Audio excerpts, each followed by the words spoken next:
శ్రీ గురుచరణ కమలేభ్యో నమః. మనం ఆచరించటానికి ఎన్నో రకాలైనటువంటి పూజలు, వ్రతము, ఉపవాసాలు ఉన్నాయి. కానీ వాటన్నింటికంటే కూడా పరమ పవిత్రమైనటువంటిది ఏకాదశి వ్రత ఉపవాసం.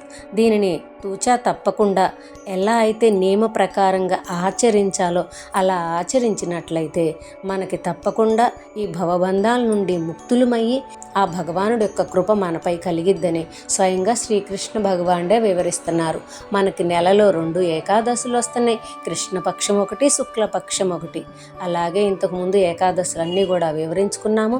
ఇప్పుడు శ్రావణ మాస శుక్లపక్షములో వచ్చేటటువంటి ఏకాదశిని వివరించవలసిందిగా ధర్మరాజు శ్రీకృష్ణ భగవానుడిని ప్రార్థించారు.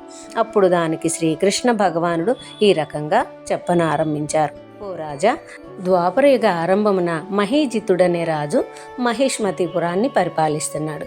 అతనికి పుత్ర సంతతి లేదు. దాంతో అతనికి రాజ్యంపై కానీ రాజభోగాలపై కానీ మక్కువ లేదు.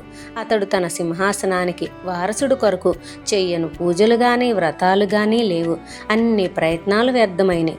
అతనికి ముసలితనం రాసాగింది. అందుచే అతనికి పుత్రుని పొందాలనే ఆరాటం ఎక్కువ సాగింది. ఒకరోజు సభ ఏర్పాటు చేసి మంత్రి సామంతులతో ఇట్లా అన్నారు: నేను తెలిసినంతలో ఏ పాపము చేయలేదు, అన్యాయంగా ధనార్జన చేయలేదు, దేవబ్రాహ్మణ మాన్యములను ఆక్రమించలేదు, ఇతర రాజులపై దండెత్తినను, రాజ్యాలు గెలిచినను రాజనీతిని అనుసరించి ధర్మయుక్తంగానే చేశాను, ప్రజలను కన్నబిడ్డల వల్లే పాలిస్తున్నాను అని పలుకుతూ వేదవేత్తలకు బ్రాహ్మణులను చూసి, ఓ ద్విజశ్రేష్ఠులారా, నేను శాస్త్రవిధిని అనుసరించి జీవిస్తున్నాను. వేద నింద గాని వేద విధులకు బ్రాహ్మణుల నింద గాని చేయలేదు. ఏల నాకిట్టి శిక్ష విధించబడింది? పున్నామ నరకము నుండి రక్షించి నా తరువాత రాజ్యమేలగల పుత్రుడు నాకు కలుగుడాయని ప్రశ్నించాడు. పురోహితులు రాజుగారి మాటలకు జాలి కలిగి తమలో తాము చర్చించుకొని రాజును ఈ స్థితి నుండి కాపాడి పుత్రప్రాప్తి పొందేటట్లు చేయటానికై అడవులకేగి ఋషి ఆశ్రమాలు చేరి ఏ మహర్షి కృప వలనైనా ఫలితం ఉండవచ్చునని వారు బయలుదేరి ఒక అడవిని చేరారు. చివరికి వారికి మిక్కిలి పవిత్రుడు, తేజవంతుడు, ఉపవాస దీక్షతో ప్రకాశిస్తూ ఉన్న ఋషివర్యుని చూశారు. ఆ మహర్షి ఇంద్రియాలను జయించినవాడు, కామ క్రోధ లోభము మొదలగు 6 శత్రువులను కూడా జయించినవాడు, వేద విధులను నిర్వర్తించేవాడు. అతడు తన తపశ్శక్తిచే బ్రహ్మ ఆయుష్ పొందినవాడు. ఆయన పేరు లోమశుడు. భూత భవిష్యత్ వర్తమాన కాలాలు కూడా తెలిసినటువంటి వాడు. ఒక్కొక్క కల్పము పూర్తి కాగానే అతని నుండి ఒక్కొక్క రోమం రాలిపోతుంది. రాజపురోహితులు లోమశ మహర్షిని గాంచి మిక్కిలి ఆనందముతో సాష్టాంగ నమస్కారములు చేసి తమ పుణ్యవశమున ఋషీశ్వరుని దర్శనం కలిగిందని ఆనందపడిపోయిరి. ఇట్లు సాష్టాంగపడిన బ్రాహ్మణులను లోమశ మహర్షి, ఓ ద్విజులారా, మీరు ఎచ్చటి నుండి వచ్చారు? మీ కోరికేమి? నన్నేలా ఇలా స్తుతిస్తున్నారు? మీకు గల సమస్యను తెలిపినట్లయితే పరిష్కారాన్ని సూచిస్తాను. పరోపకారమే కదా సాధుజనుల ధర్మము, అనుమానింపక తెలుపుము అన్నారు. అప్పుడు రాజపురోహితులు ఋషితో, ఓ మునీశ్వర, నువ్వు బ్రహ్మతో సమానుడువు. మీ వంటి శక్తిమంతులు వేరొకరు లేరు. మాకు ఒక కఠిన సమస్య ఎదురైంది. మా రాజు మహిష్మతుడు పుత్రుడు లేక దిగులుతో ఉన్నారు.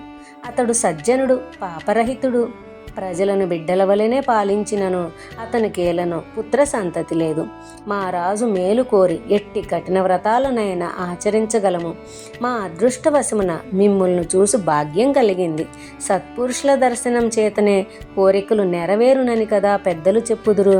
మాకు ఏదైనా ఉపాయము తెలుప ప్రార్థించెదుమని వేడగా, వీరి మాటలు వినిన లోమశ మహర్షి కొద్దిగసేపు మౌనంగా ఆలోచించి దివ్య దృష్టిచే రాజు యొక్క గత జన్మ వివరములు తెలుసుకొని బ్రాహ్మణులతో ఇట్లనెను: ఓ ద్విజులారా, గత జన్మమున మీ రాజు ఒక వ్యాపారి.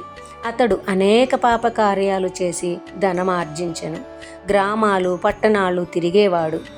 అట్లు తిరుగుతూ జ్యేష్ఠ శుద్ధ ఏకాదశి మరుచటి రోజున మధ్యాహ్న వేళ మిక్కిలి దాహపీడితుడయ్యాడు.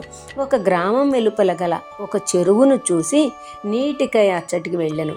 అతడు నీటిని త్రాగుటకు చెరువులో దిగెను. వేరొక ఆవు దూడతో సహా నీటిలో దిగను. అవి నీరు త్రాగుటం మొదలెడనో లేదో వ్యాపారి కోపంతో నిర్దయతో వాటిని ప్రక్కకు తోలి స్వార్థ బుద్ధితో తాను నీటిని త్రాగెను.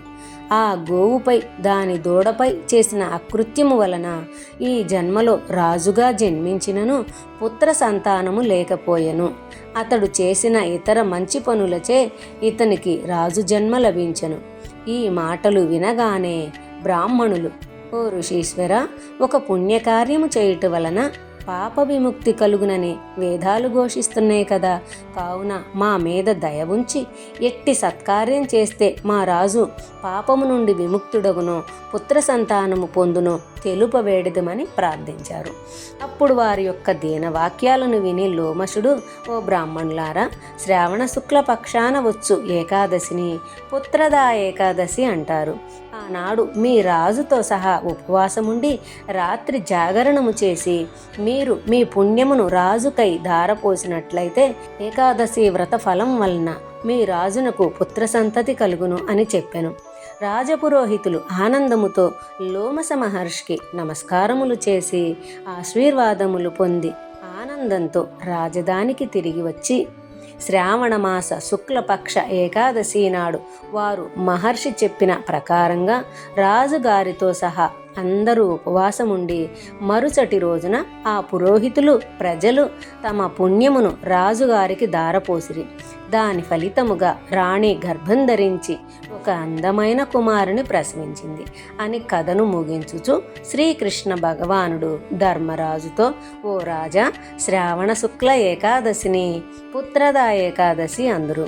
ఎవరు ఇహలోక సౌఖ్యములను కోరుదురో వారు పప్పు దినుసులను ధాన్యములను విడిచి ఆ ఏకాదశి నాడు ఉపవాసముండవలెను. ఈ కథను విన్నవారు కూడా పాప విముక్తులై పుత్ర పౌత్రులతో చాలా కాలం జీవించి అంతమున స్వర్గమును పొందెదరని శ్రీకృష్ణ భగవానుడు ధర్మరాజుకు వివరించారు. ఈ కథ వ్యాస భగవానునిచే రచించబడిన భవిష్యోత్తర పురాణ అంతర్గతము నుండి గ్రహించబడినది. హరి ఓం తత్సత్.